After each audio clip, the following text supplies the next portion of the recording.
Hey everyone, this is Ms. Moffat from across the Litiverse, and it's time to set some reading goals for 2018. Thank goodness for the terrifying polar vortex blowing down through Canada, since it's keeping me inside with my books. Woohoo!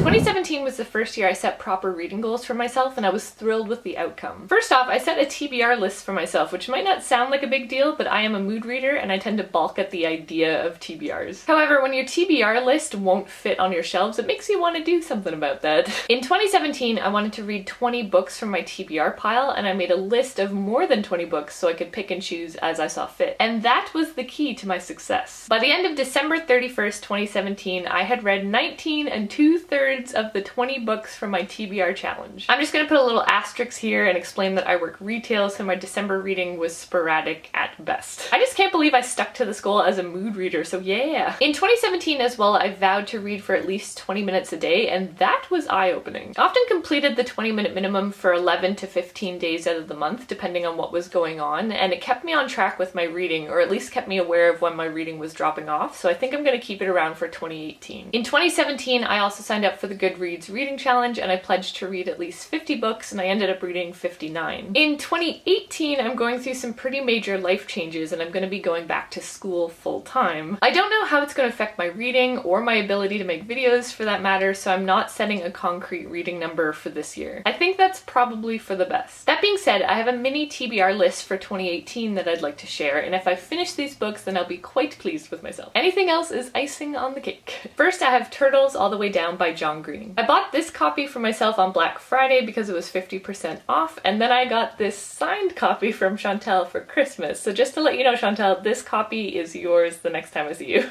Paul and I are going to buddy read this one in either January or February, since John Green is our official third wheel, and since Paul got this one for Christmas as well. And speaking of highly anticipated books for 2017, I also have a copy of The Book of Dust, Volume 1, La Belle Sauvage by Philip Pullman. The only thing stopping me from reading this book last year was my dedication to my 2017 TBR Reading Challenge. I am so pumped. I also have A Closed and Common Orbit by Becky Chambers, which I also held off on reading in order to finish my 2017 reading challenge. Paul managed to get me a hardcover edition of this book before it shot up to $250 on Amazon. So thank you, Paul. Boyfriend win. Also, speaking of Paul, I've promised to continue with the Dresden Files series and read Proven Guilty. Or rather, finish Proven Guilty.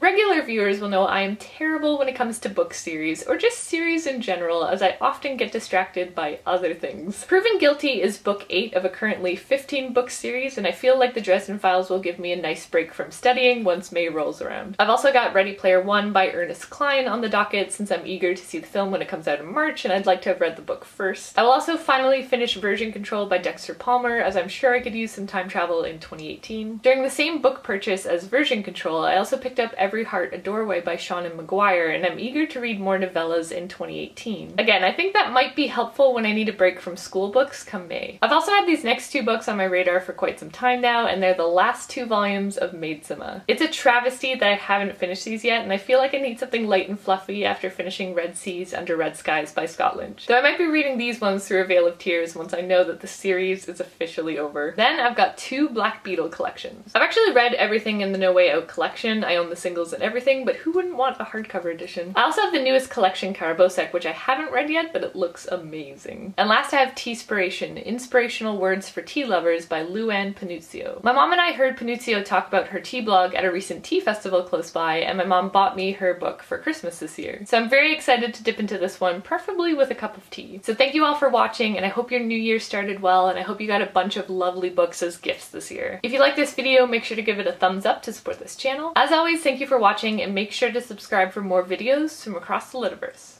On that note, signing off.